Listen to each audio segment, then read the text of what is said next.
Hi, welcome back to HBO Max. I'm Makenna. Joining me as always is Brandon. Hi, Brandon. How are you? I am doing just fine, McKenna. How are you? I'm doing all right.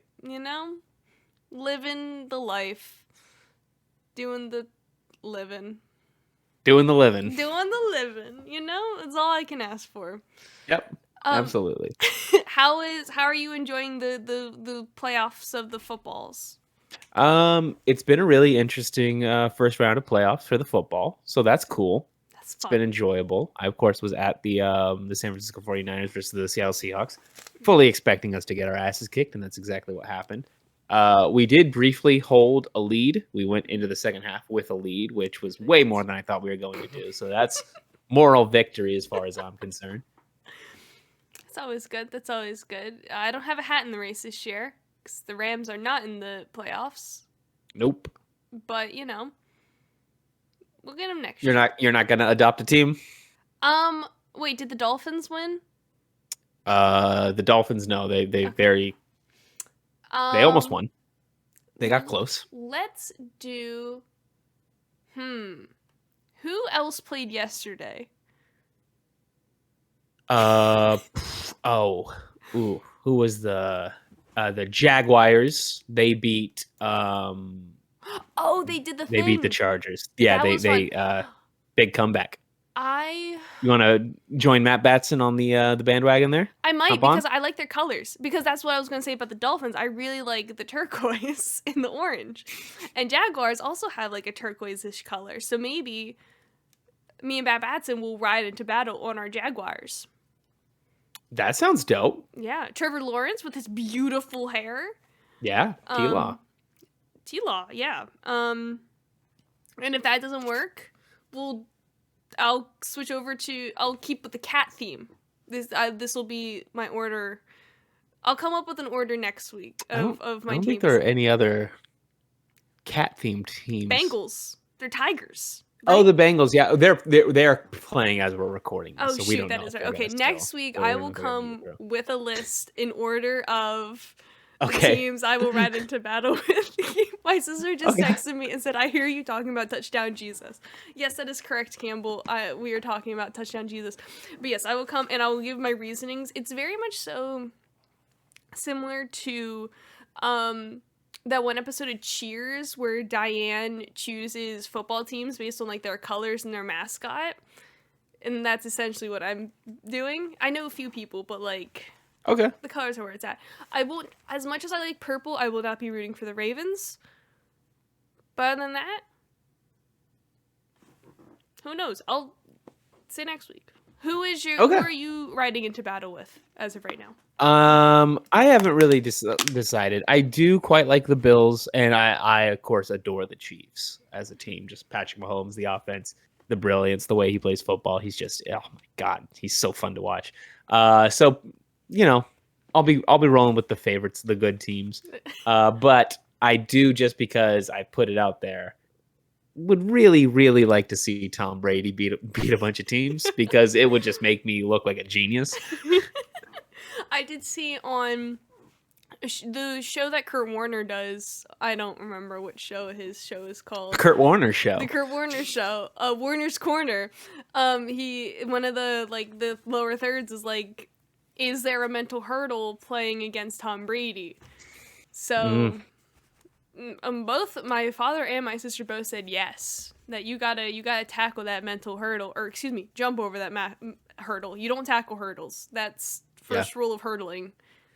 Don't Yeah, tackle. your dad, of course, his team has lost to the Patriots a couple times Yes. in the Super Bowl against Tom Brady. Mm-hmm. Must be heartbreaking. My team's only done it the once, but that was pretty bad. And then, of course, Campbell also struggled against the Tom Brady Patriots. Yes. And the Cowboys have never beaten Tom Brady. Oh wow. I believe this is true. See, what I goes believe this is down. true, that the Cowboys have never beaten Tom Brady. Tomorrow, of course, being headline Cowboys versus Tom Brady. It is the whole team versus just one man. This is, of course, the best way to start off your Star Trek podcast with A topic every Star Trek fan loves: NFL football. Yes, of course. My sister, who is still apparently listening to me talk, she said, the Cowboys are gonna jump over the hurdle, and Tom Brady smells like broiled chicken. You But say hurdle, the hurdle, the hurdle. because you don't jump over. I mean, yeah, whatever. You hurdle. Have you ever jumped over a hurdle before? Have you ever hurdled? No, I've never hurdled. I think I did because I used to do track, and there was like a really short one. I think I did that one, but that was it. That was like for the children. It wasn't for me, but that's fine. And like you mentioned, it is Star Trek. It is Star Trek month. So for those who are still listening, 6 minutes in, we are continuing Star Trek month with Star Trek 4, The Voyage Home, which is very exciting for, I hope it's not flipped. And I'll just jump, okay, so this is the last of the proper Star Trek movies that we're doing, correct? Because next week we're doing Galaxy Quest?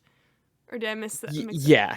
Well, and we'll just discuss that next week, okay, cool. about why we're doing that during Star Trek month. It should be obvious to a decent amount of the audience, though. Okay, cool. I'm very excited. Of course, Tony Shalhoub's in that.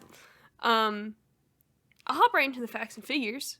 Okay. Because there are some fun ones. I will confirm. I mean, they're always fun. Let's be fair. They're facts and figures, for Pete's sake. Voyage Home was released the week of Thanksgiving, November 26, 1986. Back in the day, big year. Budget $26 million. It made in the box office $133 million. Count 'em, 4 Oscar nominations. Ooh. Best cinematography, best sound, best effects, and best original score. In sticking with the best original score, we got a new composer. Leonard Rosenman, who has done a plethora, I believe, over 130 scores, including Rebel Without a Cause, East of Eden, 2 of the Planet of the Apes sequels, and the 1978 animated Lord of the Rings movie. Ooh. Oh yes.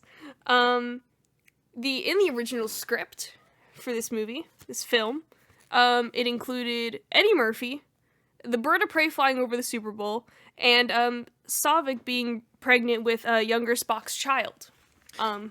Yes, that was long rumored to have been like a thing, and like I believe there are some books written that are like apocryphal about that, because if you don't remember, in the previous movie there's mention of Spock having to go through his Pon farr again, which is like super puberty.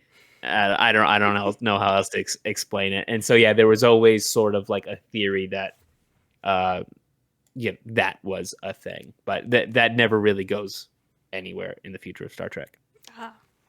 There we go. The original script. I want to save this one for last because that's my favorite fact. This one though, transparent aluminum, was actually invented in 2009 by a professor at Oxford, Professor Justin Wark. And coincidentally, 2009, the year Star Trek was rebooted. So, transparent aluminum, boom. I wonder what they're doing with the transparent aluminum these days. I don't know. I'm confused about what it is. It's aluminum that's see-through. It's see-through. Right. Yeah. So, like a more durable saran wrap type of deal? Well, no. So the idea is that like instead of making like a polymer plastic, right? Mm-hmm. Yeah. You could use aluminum. So like on the spaceships and stuff. Mm-hmm. That's what they use for windows instead of having to build glass windows or anything, or polymer windows that would be super thick. They can use transparent aluminum instead. That makes more sense. That makes sense. Yeah. Which is it's why they want to when they build the whale tank out of the transparent aluminum, because it's way lighter and it can carry the amount of water needed to house the whales. That makes so much sense. That makes a lot more sense. That's actually like as much like junk random bullshit sci-fi there is in this movie. That's actually like a thing that they thought of that was pretty clever. And we have it. We should find some transparent aluminum sometime. I imagine that must be so fucking expensive and like extremely hard to make. Yeah, that makes it. You know how we can maybe fund? Oh, it's not the middle of the episode. Never mind. We'll circle back to the transparent aluminum. Yeah, we'll save an ad read for later. Dohan's favorite Scotty line was in this movie when he said, "Admiral, there be whales here," which I think is a great line. Doing Shit. Okay, Doing. I have James doing. I'm very bad at pronunciations. I'm very sorry, Mr. Jim. I was for a second. I was a little confused. I was like, Duhan. Who's Duhan? No, yeah, James Doohan, Scotty. Yeah, Scotty. Captain, there be whales here. Sure. There's so much good stuff in this movie. There's a lot of good stuff. The whales. George and Gracie, shout out, come on the show. They are 4-foot animatronics. And they shot that footage in pools underneath the Paramount Studios parking lot. And they almost lost them during the Golden Gate Bridge scene because their cable got snagged on a submarine and were almost towed out to sea. Oh my god. Yeah, That's amazing. People thought that they were actual whales, and like people were getting upset about like getting footage that close. They thought like they were getting super close to whales, like they were real, but no. Wow. Animatronics hanging out, doing whale things. Oh, here is my now segment of what is the last IMDb trivia fact, which I really enjoy. Okay, there's a Monk reference. No, there's not a Monk reference, but it says, okay, I'll just read it to you. Monk reference. The double dumbass one you've seen was located at the same intersection as a scene in Mr. Monk and the Marathon Man in season 1, episode 9. Well, both were shot in San Francisco, so. I know. And my final fun fact, which is my favorite thing, and I did listen to this. There was an album called Whales Alive. It's an album of improv duets and trios by Paul Winter and Paul Haley that they improved with the humpback whale recordings from this movie, and there is narration by Leonard Nimoy of poems and prose in the back over top of it. It's good. Okay, interesting. It reminds me of church because there's a lot of organ. And it reminds me of, like, first going into church, like, before it starts, and, like, you have to pray beforehand, and, like, the organist is just, like, playing little ditties. That makes sense. Like, if you're gonna try to, like, match some, like, whales, Oregon's a good place to start. Oregon is, yes, it's very full sound, like a whale. Those are my facts and figures. Okay. Before we get into just the fun romp of the show, let's do a quick plot recap for anybody who might not be familiar with the movie. In the most acclaimed Star Trek adventure of all time, with an important message, it's the 23rd century, and a mysterious alien probe is threatening Earth by evaporating the oceans and destroying the atmosphere. In their frantic attempt to save mankind, Admiral Kirk and his crew must travel back in time to 1986 San Francisco, where they find a world of punk, pizza, and exact change buses that are as alien to them as anything they have encountered in the far-off reaches of the galaxy. William Shatner and Leonard Nimoy return as Kirk and Spock, along with the entire Star Trek crew. Whoa! Yeah. What a weird story to come up with for a Star Trek movie, or just a movie in general. But it's like pretty damn good. I have to tell you, this is probably my favorite one. I bet this was going to be your favorite one. This was so much fun. Yeah, no, this movie is a blast. It's just so well done. Mm-hmm. Leonard Nimoy's decision to go comedic with this movie was just really, really smart. Mm-hmm. They got to like play into comedy aspects of Star Trek without without like doing a parody of Star Trek or anything, it's just a movie that's really funny. Mhm. And not like outwardly a comedy either. It's like there's still like a good story to it. There's still a lot of like interesting like plot to it. It's just that like they embraced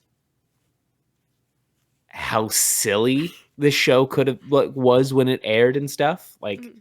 and just like just and everybody just came in and put in good performances without having to ham it up. Shatner's for all the talk Shatner gets of being like a ham actor and stuff, like in this, he plays the comedy really subtly.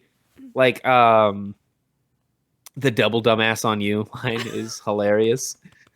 The when Spock is like looking at the city map and like trying to like deduce where the whales will be, and Kirk sees the thing and he just like, well, simple logic, Spock. Like, he's really subtle with, like, everybody plays really subtly with the comments. The absolutely famous nuclear Wessels scene. Oh, it's so good. So good. I I honestly might rewatch this again tomorrow. Like, It's a dope flick. it's so fun. It's so good. Like, and there's no like big old bad guy. Okay, yeah, there's like, yeah, got to get the whales back and The everything. whale but it's, like, probe. the whale That probe, was but, the like, thing Leonard Nimoy said that like he wanted. Like they Mhm. just came off two really heavy films that had Mhm. like a main bad guy who was, really serious, and like really like the bad guy was like a huge selling point of both movies. And he's like, I want to do a movie with like no real villain in it. It's just more Mhm. like a romp, like because that's the way a lot of Star Trek episodes were back in the day. Like it was just be like there's a problem to solve, and you have to solve the problem. There's not like a bad person you gotta like defeat. Mhm. And so yeah, them just going around doing just and everybody gets some time to shine too. Mhm. Like Kirk and Spock go off and find the whales. McCoy gets the scene where he's going through the hospital, just doing all kinds of stuff, which is awesome. Scotty gets to go to the engineering factory. Chekhov and Uhura go like invade a submarine. Sulu gets to Um, drive the helicopter. yeah, like So fun. everybody gets to shine, which was like the last the last two movies were really like Kirk, Spock, and McCoy heavy. Mhm. And then like Scotty's always there doing a thing. Like Scotty's one of the other kind of like he's like the secondary character. But like the rest of the crew, like Uhura didn't get much to do in the last two movies, and Chekhov really didn't get a lot to do except for like in Wrath of Khan, he gets his mind controlled by a bug or whatever. Oh, the bug. Yeah, everybody gets a lot more to do in this movie, and it's real fun. It's a lot more of like the crew dynamic. Mhm. Yeah, it was. Oh, it just it made me, I don't know. It just hit a spot for me where like it combined a bunch of like my favorite like. I love like them like splitting off, and it was almost like their own like little episodes. Like, Yeah, ooh, what are they gonna do? And then just the whales. I love whales, and like then Dr. Taylor hanging out, like the whole Italian scene, like brilliant, just brilliant. I love it when they're in their tricks. Like, do you like Italian? Kirk's like, yes. Spock's like, no, no. It's Spock's like unawareness. Like he's just swimming with whales. It's like, yeah, Grace is pregnant, by the way. Like he does and like, oh my, great. Watch it. Yeah, Everyone should it's watch it. it's like last week I talked about how like that movie had a lot of really good things going for it, but ultimately like Leonard Nimoy's first time in the director's chair, he wasn't able to deliver on a lot of the stuff. Mhm. The weak points of Star Trek 3 are really to blame on the director. I think the strongest parts of Star Trek 4 are like all credit to Leonard Nimoy. Like he learned so much as a director in between these movies, and he got a lot more creative freedom because Star Trek 3 actually was a success. Mhm. And then yeah, he delivered this one, which is for a lot of people this is their favorite Star Trek movie. I'm more of a Star Trek 2, but this is, I think, it's also a fantastic film. Mhm. And it's also the most successful Star Trek film Oh. compared to like its budget. Like this movie, because yeah, it was like what 36 million. Mhm. So they got a bit of an increase from Star Trek 3, and then it made 133 million. Mhm. So really big success. Biggest success. And like, yeah, everything about it's just really good. It's just a damn enjoyable movie. It really, like, oh my god, when they first get to San Francisco and like even like the music changes and everything. Oh my god, this is great. Look, everything. I mean, the scene when they're in the hospital and they're trying to get Chekhov and they're disguised as doctors and like then the chase through the hospital. It's everything is great. Oh, time to voyage home. I remembered this. Well, that's a lie. I didn't remember. Then I had to go back. Okay. 1607. It's when they first attempt to go home. That is when they start the voyage home. Yes. That is when they start the voyage home. But Makenna, they don't get home until the very end of the movie. Exactly. Oh, I love when they're the rap. Like, this is actually like really genius because like obviously this isn't like a trilogy of films because it starts on the second movie, but like 2, 3, and 4 really I do consider to be like. That's the trilogy of Star Trek movie. Fuck Star Trek 1, fuck Star Trek 5. That movie sucks. But like this wraps up Kirk's character arc from Star Trek 2. Because in Star Trek 2, we talked about it a lot where it was like he was an admiral. He was working a desk job. He was uncomfortable being on the Enterprise. He wasn't sure if he could be a captain anymore and stuff. And then it obviously became like through the next movie and stuff that sitting behind a desk had like really softened up Kirk, and he didn't really like being an admiral and all that. And at the end of this movie, they in the court scene they end up demoting him to captain. He has to captain a starship again, and they go out and they think that they're going to maybe having to end up working on the Excelsior or whatever.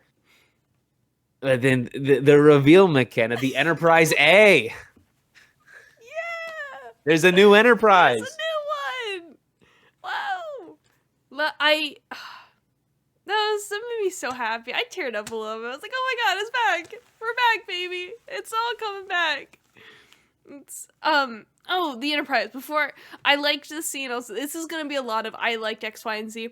I liked when they were at the boat and they're like, oh yeah, we're at the Enterprise. It's the USS Enterprise or whatever. It's like It's a big old boat. Yep. Yeah, but yeah, no. When it's revealed, it's like, oh, this is a happy little circle. We're back. And then we're home. We're home. I have a couple questions. Okay. I don't have as many this week. I feel like I've figured things out. You're getting into the Star Trek. You're learning things. Into the Star Trek, yes. Okay, Dr. Taylor, okay. How was time travel going to affect her? Because, like, she skips a lot of years. She does. Obviously, yeah. She skips a couple, she skips 2 centuries? I think so. Something like that. Well, it would be 3 centuries for her, 2 centuries for us. I think she'll be fine for the most part. Mm-hmm. I mean, she took news that Kirk was from the future pretty well, right? Like she seems pretty open to the idea. It's I mean, obviously it's going to be like weird aliens, all that stuff. Mm-hmm. She's not actually you know what? She's actually going to do like really well, right? Because she's going to be working with whales this entire time. She's like the only person who is like knowledgeable in whales, and they've got a whale that's about to give birth to whales. She's gonna be like leading the field of like cetacean research. Whale lady, like what? I know she said she doesn't really have anyone in San Francisco, but like that's like super rushed, right? Yeah, like we don't like. Not have like any family anywhere else in the country. Like say like her parents say they live on the other side of the country, and they're like, I should call her up. No one's there. What about her house? Like, what if she's pets? Well, Makenna, she lives in San Francisco. She's renting. her residence? Like, what if she's got like pets? Like her job? I mean, like what about okay, that so we dude do that have she slept? to. Like, So we do she's have to gone. assume, right? Like, Sorry. just for the needs of the movie, like we have to assume only child, parents are probably dead, right? And then like the whales are done, like so her main job at the aquarium, that's kind of over. Probably doesn't have any pets or anything. So like I mean you can reasonably just kind of put it together. They probably could have set up some more about her being willing to go to the future, but also like I don't know. This movie's like 122 minutes. Like we don't need to tack any more time onto it. It's a tight movie. There's a lot going on. Yeah. A lot of branching narratives. It's good enough. Yeah. Okay. Yeah, that is fair. And then approximately when did Starfleet start and happen? Starfleet gets started in the events of Star Trek First Contact. Okay. So let's see. Because so there's the TNG movie where they go back in time to the day that humans create the first warp drive. Oh. And then after humans create the first warp drive, the Vulcans show up to Earth and are like, hey, come join the Federation. Federation of Planets, right? Mm-hmm. And so you can assume that like the Federation of Planets at that point has already had a Starfleet. Mm-hmm. But it's hard to, we don't know a lot about that period. The earliest Star Trek series is Star Trek Enterprise, which is about the first crew like right after First Contact, the first starship we build with it and send out, like it the very first Enterprise. So the day that the humans would have gone into the Federation of Planets would have been in 2063. Oh wow. Star Trek First Contact. First Contact, not as good as like these two like really good Star Treks, but the movie's kind of slaps. I was curious because like I didn't know if it. Oh yeah, I guess about Starfleet. Because of the whole thing about like how Spock has to like cover his ears and everything, because like humans haven't seen aliens yet, so I didn't know how if there was any crossover or anything. But no, not for another almost 100 years. Oh, you know what else I really liked? The glasses reference from Makenna. I love that they bring that back. This is a really well thought out movie. It's like but Dr. McCoy gave them to you. It's like I'm gonna get them back. Like, but yeah, that's the brilliance of it. They will be again. They will be again. It's like $100. Is that a lot? Oh my god, it's so good. What does he mean? Exact change. I was like, I didn't know if it was like an editing mistake that they left it on the bus for too long, and then I saw them move back. I was like, oh no. It's man, it's just like the comedy is so good because it's like it comes naturally from the characters. It's like it is like what is exact change? Like it's what or Kirk responding to somebody calling a dumbass with, well, double dumbass on you. Like it's so easy to just like do a bullshit parody of a show. Like this is an HBO podcast or whatever, but like Velma is big in the zeitgeist right now. And like for that show, they've essentially like it's a Scooby-Doo show, but like they're basically entirely new characters for the sake of making a comedy. This is like it's just you take the characters and you put them in a wacky situation and you have them act the way the characters would, and that makes it really funny.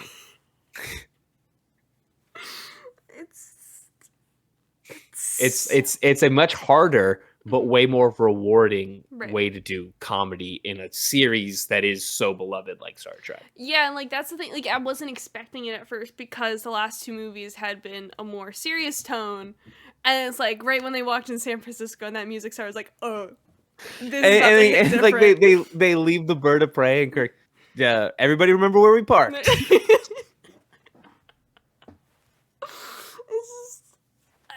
It just works so well. Yeah, It flows. yeah, it's a really really good movie. It's very thought out. Yeah, I probably will rewatch it because I rented. I should probably just buy it. I rented it on Amazon Prime. I have a digital download code. I can give it to you. Because I bought the 4K Blu-rays for 2, 3, and 4. Because I was like, I fucking love these movies, and Right. and like Star Trek 2 kept bouncing around where it was streaming on, and I watched that movie at least like twice a year, honestly. So like I was like, okay, it's on 4K now. It just came out on 4K a couple months ago, so I bought them. I'll send you the download codes. Oh, thank you. Thank you. But the use of the bird of prey in this is actually really good too. Because it's so seamless, because they blew up the Enterprise in the last one. They used the bird of prey literally just as an escape mechanism for the last one. But it fits so well in this movie in a way that, like, you couldn't do this movie with the Enterprise. Right. Because the Enterprise is a massive ship. You can't park it anywhere in San Francisco. It's not atmosphere capable, so you can't fly over water with it or anything like that.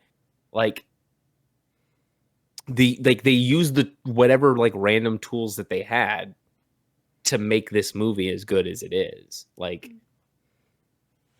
if you like hired a new writer today and were like, hey, you have to do a Star Trek movie and you can't use the Enterprise, they would be like, that's stupid, I'm not doing it. They took like what should have been like a detriment to this movie and used it in the best way possible. And also, like, the bird of prey cloaks. Oh, so yeah. you can just have it around and nobody can see it. Like, it's perfect for this movie. It's so good when it's cloaked and it sets in the grass and the grass all goes, it presses and down. It smushes the trash can. Or like when Dr. Telly just runs smack into it and stuff, and she sees like Scotty up there. Oh, it's just so good. So, okay, it's been a few weeks since we added something to our tour list. Okay. I should have written it down because I don't really remember everything that's on there. But we should go to the Monterey Aquarium, which is where it's where the scenes... I've been there many times. Were there whales? I'm trying to remember. I feel like yes.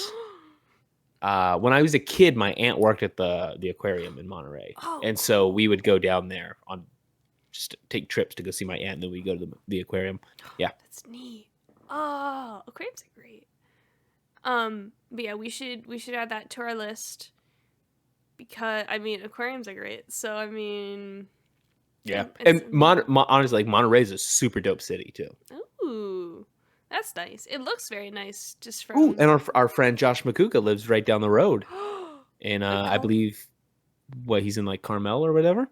That sounds familiar. And go kick it with the Coug. We could go kick it with the Coug. I just got... It's not in my room. I already put it with the other board games, but I got the Futility board game in the mail recently. Did you? Yes, it's very heavy. There's a lot of stuff. Is that something that you think we could do on stream? Like play that game on stream? I could figure it out, maybe. Yeah? Yeah, I could. Somebody needs to put it in Board Game Simulator. If I knew how to, I would. But that that's way past my knowledge. But yeah, I was reading through a few of the cards because I haven't played it properly yet. But yeah, it looks really good. It's fun. I mean, it's game of life. Josh Makuga. If you're a fan of Josh Makuga, like I know a lot of you guys are, he put out a board game called Futility: The Real Game of Life. If you played Life, it's similar but much more humorous. And it was a Kickstarter. People are starting to get their board games now, and I've heard good things. It's very nice. It's very nice quality as well. Like, I mean, not that I had any doubt, but like, I mean, it even came like in like the cellophane wrap and everything, and like a bunch of bubble wrap. It was nice. It was heavy. It got dropped off at my neighbor's house. For some reason, because I got the thing, I got the email saying it was delivered. I was like, not the front porch, And then I checked the picture, and it was at my neighbor's house. I was like, I texted my dad, I'm like, hey, can you text Dustin that my board game is over there? Like, can you go get it real quick? But yeah, no, it's really nice. It's heavy duty. It will. I will pass it down generation to generation. That is a May family heirloom now. We gotta play in Tabletop Simulator. Oh, It seems like somebody's got to figure it out for Tabletop Simulator. So we might have to play this game, stream it. yes, brilliant. Hell yeah. Oh yes, yes. And play any? Now I'm thinking about board games. Play any good board games recently? I haven't. I need to get back into. I need to get a good group to play board games with consistently because I've got a lot of board games. I've got a lot of board games I just haven't even been able to play very much of. Mm-hmm. I saw that one board game that you showed off before with the wheel thing that like it pops up or whatever. Wavelength. Wavelength. I saw that at Barnes and Noble. That game is they had it. That game is dope. Yeah, I was playing Beautiful with it in line. box. It's very nice. That's how I knew what it was. I was like, oh, Brandon has that. Yeah, Wavelength. Really nice. Wavelength is sick. I've got to break out the Tabletop Simulator. We just got to play some board games online because I can't play board games physically very much anymore. Yeah, I wanted to play. I have 2 versions of Ticket to Ride because my family went through a very big Ticket to Ride phase a couple years ago, and so I had the original, like the main game, and then I have a Ticket to Ride Europe, and I wanted to play that over Christmas break, but I'm just realizing we never did, and I go back tomorrow, so maybe we'll play it at 8 a.m. tomorrow or something. I got my brother super into Ticket to Ride, and now like every time he comes down, we have to play Ticket to Ride like a couple times. It's a great game. It is. I wanted to pick up the London version when I was in London. Oh, where you play with the London Underground. Mm-hmm. It's pretty sweet. Yeah. Cool. What I'm really happy with, and this is like the main reason I wanted to get my brother into Ticket to Ride, which is he was always big on like the every Christmas or whatever he wants to play Monopoly, and he wants to do the Monopoly game. I'm like, Monopoly fucking sucks. That game sucks. Like, there's very little skill involved. It's boring. It takes too long. Players get eliminated from the game, which means it carries on like long after everybody's involved. So I got him in a Ticket to Ride, and now instead of playing Monopoly every holidays, we get to play Ticket to Ride, which is a much better game, and you can crush like 3 games of Ticket to Ride. All 3 are going to be super fun, and the time it takes to play 1 game of Monopoly. Oh, 100%. Do you do the thing where you mark your points around the board? Mm-hmm. We never did for some reason, which is always a pain at the end because we have to tally up everything. Yeah, we should probably start. You gotta start counting. Oh, I don't know if I ever showed you these. When I was in London, there was a comic store over there that friend of the show, Tom Dax, showed me, and they had pink train cars you could buy, and they like were for charity. To like add another player. Yeah, and they're over there, but like they're really cool. They like light pink, and I think they support like a breast cancer charity or something, and they come in this really nice tin. It's. I'm gonna have to look into getting those. Yeah, they're really nice. But I'll tell you how I got in Ticket to Ride. My ex told me about Ticket to Ride, and we would play it on Tabletop Sim. Him, our best friend, and we would play it on Tabletop Sim, and then I told my family about it. And I got a copy for Christmas, and then like I make my family play it on my birthday every year, because like this is what I want to do. I want to play Ticket to Ride. I don't have to win. I just want to play Ticket to Ride, play some board games. But we have the Steam version that you and I play a couple times. Really nice. It moves so fast. It does. And you're able to play like a bunch of games like really, really quickly, and it makes everything super easy.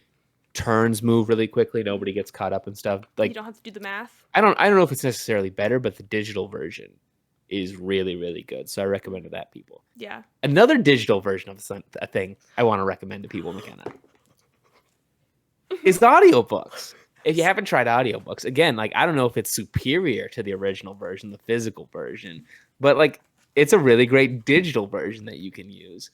I'm big into audiobooks, and if you want to try out some books, you want to try to read more, but you don't have a lot of time to just sit down and read, you can use audiobooks. And HBO Max we have a deal with Audible. You can use audible.com/trial/HBO Max, all lowercase. And you can get a free trial of Audible. It's a great audiobook streaming service. You get one free book a month. If you use our trial, you get to keep the book no matter if you continue it or not. You just get a free book. It's super awesome. Like, I read mostly audiobooks last year. I read 16 books. My goal is to read 24 books this year, and I'm doing it with Audible. I'm reading a lot of books right now. It's very, very helpful. So I really recommend it to everybody. It's audible.com/trial/HBO Max. We really appreciate it if you use that to sign in. It helps out the podcast. We get some money. It's so good. And because we're doing it's a humorous sci-fi movie this week, I recommend you check out the audiobook for Hitchhiker's Guide to the Galaxy. Even if you've read that book before, it's super fun to read the audiobook. It's done by Stephen Fry, whose voice is just incredible, super funny dude. The audiobook is an experience in and of itself. So, like, I recommend that to everybody right now. I might have to check that out because I love me some Fry. Let me tell you what. Oh, yeah. Fry's great. Stephen Fry, Mr. Fry, come on the show, please. That was fantastic. That was great because, as you can tell, I completely forgot to segue into it. That was great. Wow. Yeah. If they have like a top 10 segues list someday, I'm going to submit that for consideration. Mac, look, okay, I put it on Twitter today. Okay, we're recording this. This is my 2-year anniversary as a content creator. Okay, I've learned a lot in these 2 years. Okay, haven't had a lot of opportunities to sell sponsorships, but I'm good at it. Sponsors need to hit me up. Okay, I'll sell whatever you want. I have gotten, okay, well, no, that's a lie. So I emailed about the Clapper people, that company. They told me to email a vice president, and I did that, and I'm now waiting for him to respond to my email. So we might be having a Clapper company sponsor us. I should have clipped it out of us talking about the Clapper in the Punch Drunk Love episode, but, maybe if he emails back, I'll clip it out and send it to him. We got to get on the Moala Koala people. That's what we need to do. We need to get some banana milk sponsorships on this podcast. I'm going to make a note. I will email them at some point this week. Moala Koala. I mean, we can change the entire point of this podcast. It can be the Moala Koala movie of the week if they want. 100%. I want the costume. I want the Moala Koala costume. That would be amazing. I will do a whole podcast in that costume. I don't care. I'll get a little Pel mic, or I can just stick this mic up through the. That seems like a big head. I don't squeeze it in. I don't know. So we'll figure it out. I'll figure it out for them for Moala Koala. Like, I don't know where I would keep it, but like, that's assuming I get it. I mean, you might get it. Who knows?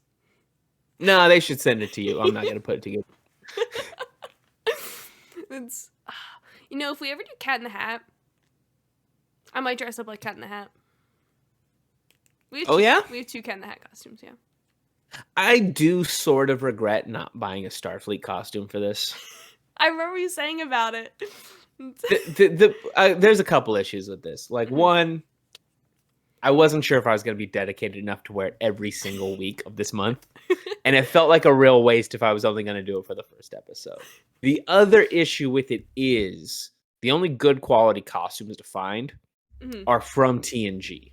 Oh. And we're not doing TNG. Right. We're not even doing TOS. We're doing the movies and like the good ones too. So not the stupid pajamas they wear in the first movie. Right. Oh. And like if somebody can get me a really good quality Starfleet suit from the movies, especially from Star Trek 2, where it's like the big flap you like put over. Yes. Oh, it's those costumes are so good. Those reminded me of marching band uniforms. Just they seemed great. It's like I'm pretty sure the costumes in this are pretty dope too. Cause like Kirk is wearing something similar to his Starfleet outfit, but it's quite different. Yeah. McCoy is still rocking like his outfit from the other movie. Sulu's outfit's awesome. It's great. Scotty's wearing like a Starfleet outfit, but it's like I don't know, it's like uniquely Scotty. It's got just like its own like thing going on with it. It reminds me, like, them being in the middle of, like, an 86 San Francisco reminds me of, like, how I think wizards would be from, like, Harry Potter. How, like, in the book they always talk about how, like, wizards dress, like, so much differently than the muggles do because they don't know.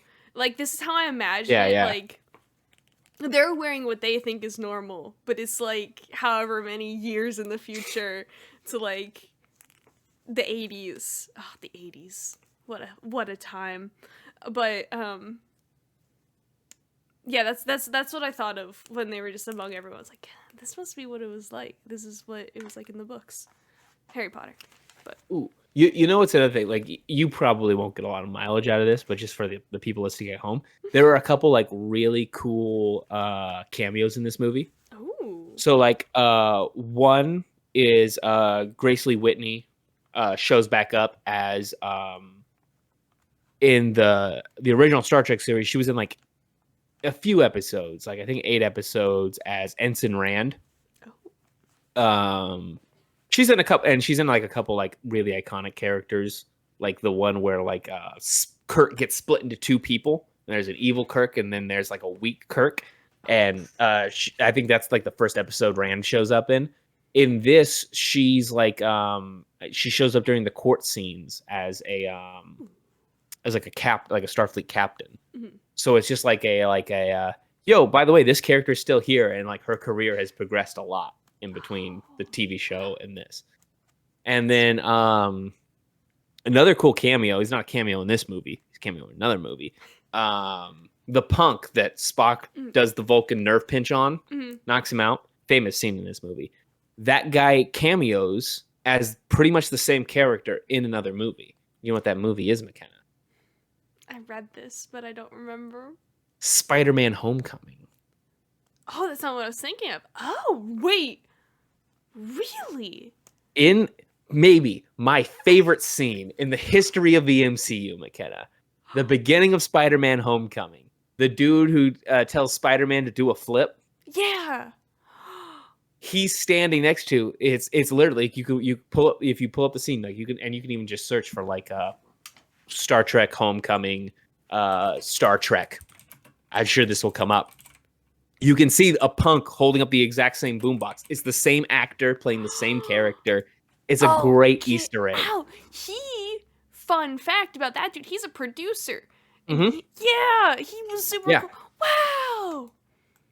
That's so cool. He worked with both franchises as a producer and stuff. And so like they brought him back as a cool cameo. Not in San Francisco, in New York this time. Apparently he's moved cross country in the past 30 years. But yeah, it's great. It's a really cool cameo, and it's one that like really not a lot of people know about. Wow. Oh, that's cool. Oh man. Oh. I'll have to watch that then. And it's the best scene of that movie because okay, Spider-Man, do a flip, and then Spider-Man does a flip, and the guy goes, yeah. So good. Love that movie.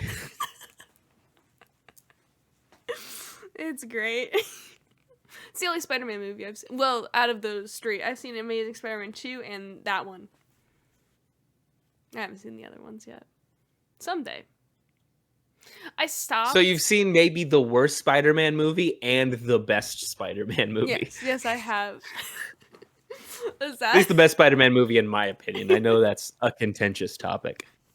Ooh, you know what we should probably do at some point? Ooh, what? Oh, actually, you know what? Spider-Man, there's a new Spider-Man movie coming out this year. Oh, is there? We got to do, yeah. Oh. We got to do Spider-Man month. Spider-Man month. I have seen parts of one of the Tobey Maguire ones with the Green Goblin in it it wasn't Best Buy. I think it was H.H. Gregg. It was like no, H.H. Gregg wasn't that. No, it may have, I don't think Circuit it was City? It may have been Circuit City. At a Circuit City, and every Fry's? time... Oh, we don't have... What? You guys have Fry's on the East Coast? Mm-mm. No. No? Is it like Circuit City and stuff? Yeah. Like more like music and like DVDs focused and stuff. But they're mostly out of business now. Oh, that's a shame. But yeah, every time Spider-Man comes up, my sister always say about how because I don't know why I guess my parents were buying like a new TV or something, and they had that Spider-Man movie on, and we watched it, and like I remember Green Goblin, like Campbell having nightmares then about Green Goblin, and she will always bring that up when Spider-Man comes about. And that's it. That's all I've got. That's all she wrote for my Spider-Man. I'm gonna get it in the calendar. We're gonna do Spider-Man month. Spider-Man month. Sweet. I'm in. Oh, I don't have a Spider-Man costume. Never mind. Maybe next time. I have a Flash costume. That's it. No, that's from 3rd grade. I'm not going to be able to fit in that. There is a Flash movie coming out this month. I mean, not this month, this year. Is it really? Is it with that dude from Glee? Grant Gustin? I think he plays the Flash in the CW. No, he was in the TV shows. He's not the Flash in the movie universe. Who is the new Flash? Because I'm assuming Ezra Miller still isn't the Flash. He's still the Flash. No, is he? I thought they... No, he's still the Flash. Oh, no. Uh-oh. There aren't that many Flash movies. I actually don't think we could do a Flash month, but... That's the thing about the Flash. It's just so quick. It's only 1 week.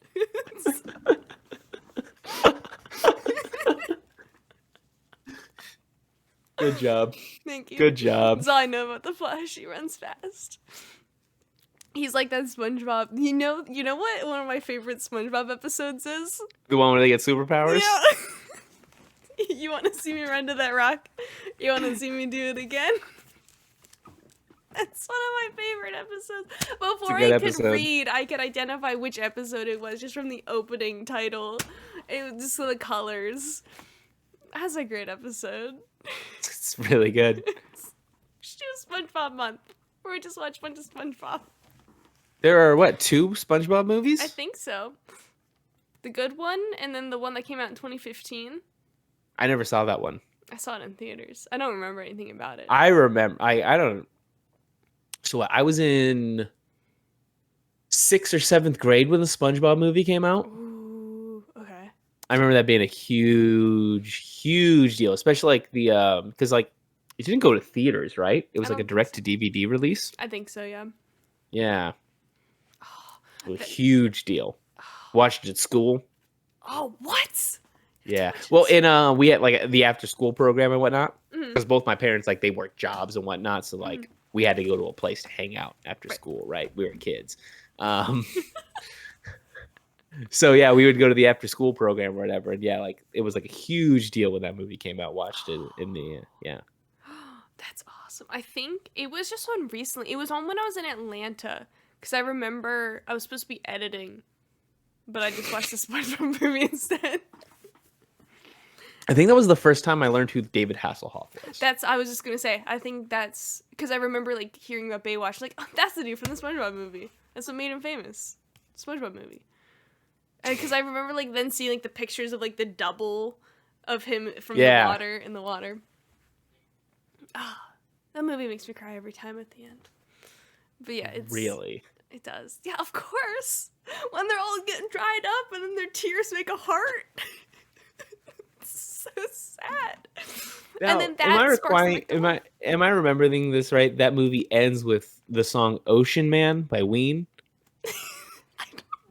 Maybe. I don't know. I think it does. Yeah, it is the final scene. They play Ocean Man by Ween. There's a video online where this guy has edited like 10 different movies where in the end scene it plays Ocean Man by Ween. and it works for a lot of movies. I know. There was a 2020 SpongeBob movie. There was the I Wanna Rock parody they did with a Goofy Goober rock at the end, but I guess not the end. Okay, so yeah, there are 3 SpongeBob movies. What can we position as the 4th for the month of SpongeBob month? It says there's a 4th film currently in development, but no date on that. We could do. So we'll punt on that. Okay. Was there like a 2-part episode or just like a big episode? There's definitely big episodes. Like I remember like Truth or Sponge was a special. I don't know how long it was, but SpongeBob specials. Okay, list of double-length episodes in SpongeBob. Oh, the Christmas episode. Friend or foe. Oh, Dunces. I remember Dunces and Dragons. Dunces and Dragons was another one of my favorites. Okay. Okay, so there's some meat on this bone. There's gonna be a SpongeBob month this year. Yes. Oh, Atlantis Scorpantis. I had the video game. Party Pooper. I don't remember that one. Oh my gosh. Man, some of these episodes are like really recent. I know. I didn't realize some of these were double episodes. I mean, I never like perceived it, I guess. Oh, have you seen this snail? We can't watch that one. That one's sad. The Ugh episode is a 2-parter. Oh wow. Oh, that's so good. Okay, this is now we're gonna go into a production meeting later. We're gonna figure this out. We're gonna pick which double-length episode. I'm gonna close my SpongeBob. And then we'll do the. I didn't know there are 3 SpongeBob movies. So like, are we gonna? Oh wait, no. Okay, I guess we'll talk about that later. Oh my gosh, this is. Oh, I can wear my SpongeBob hat. Oh my gosh. There it is. Okay. SpongeBob hat. Oh, I see it. Yep. It's always been there. Yeah. It is missing a bead in its eyeball, but I'll fix that. I don't know where the bead is. I'll have to find a big bead, but it's okay. Oh my gosh, I'm so excited. Like, this is fantastic. Yeah. This is like 8-year-old me's dream. Like my second grade teacher. Okay, so before I knew what Harry Potter was, before I knew about Jeopardy, I knew every other random obsession phases in my life, it was SpongeBob. From like ages 2 to 10. I had 2 SpongeBob birthday parties, separate birthday parties. I had the games, the DS games. We always watched it, the new episodes on Nickelodeon. I think it was on like 7 o'clock, I want to say. Obsessed. My second grade teacher still associates me with SpongeBob, and it's maybe one of my I remember like the first season of SpongeBob coming out. I remember it being like a new show. And like it being like, holy shit, this is some good shit. This is so good. Oh my god, yeah, I just have random memories of like watching SpongeBob with my family and everything. Oh, I'm so excited. Hell yeah. Do you have any final thoughts about Star Trek? This is a banger of a movie. It is. It's so well done, and it's a comedic take on Star Trek without taking the piss out of the series. Mm-hmm. Right? Like it's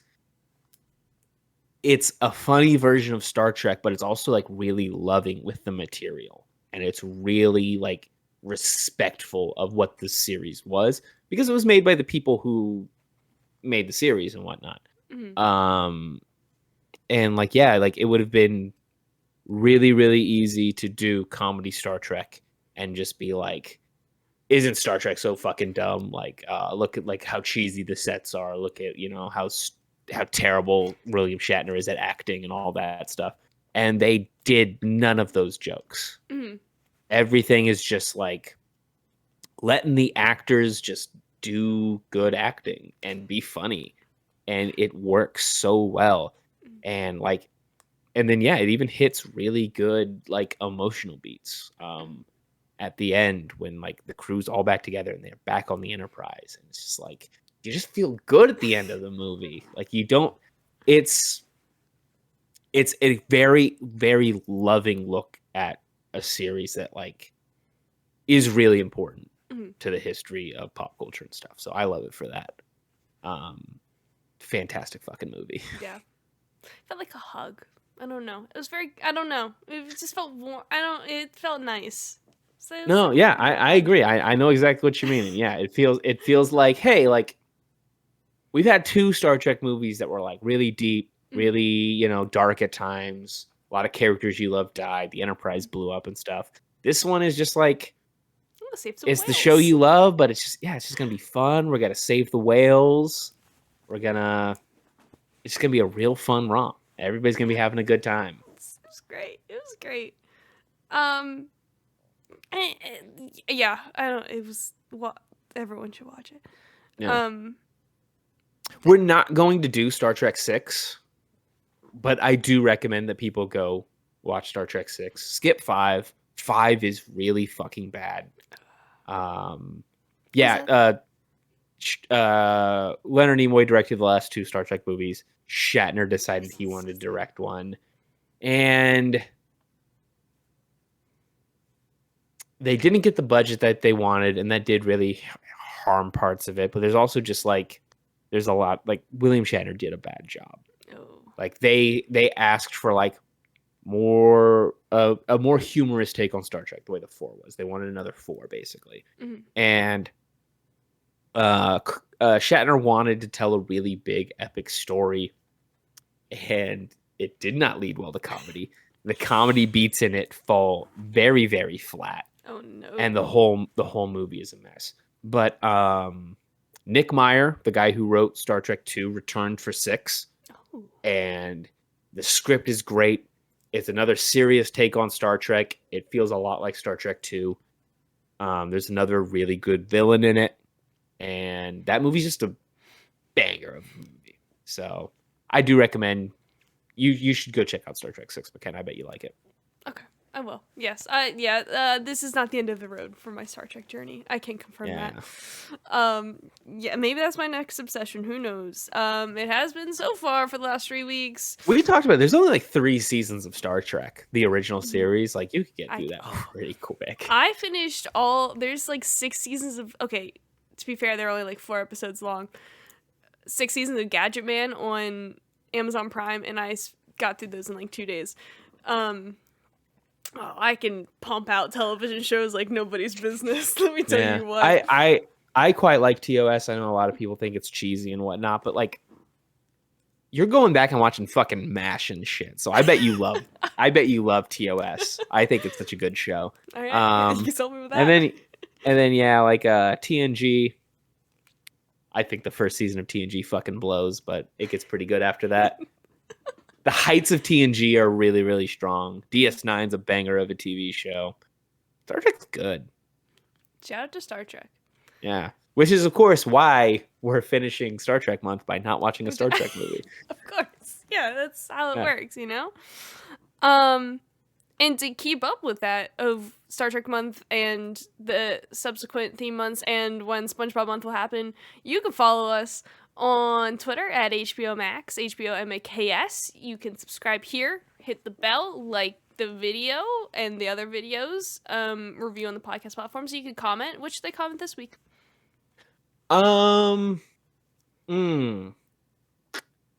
Good question. Tell us what your favorite episode of SpongeBob SquarePants is. And if you weren't able to watch SpongeBob SquarePants, like if that's not your generation of cartoons or whatever, tell us what your favorite cartoon was and what your favorite episode of that cartoon was. Yes. Oh, that's so fun. That's a fun question. I like that. So yes, please do that. Oh, and speaking of cartoons and Star Trek, I meant to bring this up during the episode, but there's an episode of Futurama where they get the Star Trek cast on. Oh, and they're joking about Star Trek or whatever in the episode, and there's a joke in it that's just so good, where Spock is like telling, like, you need to respect your actors. When I directed Star Trek 4, I got such a good performance out of Bill because I respected him so much. And it cuts to Shatner, and he's like, and when I directed Star Trek 5, I got such a good performance out of me because I respected myself so much.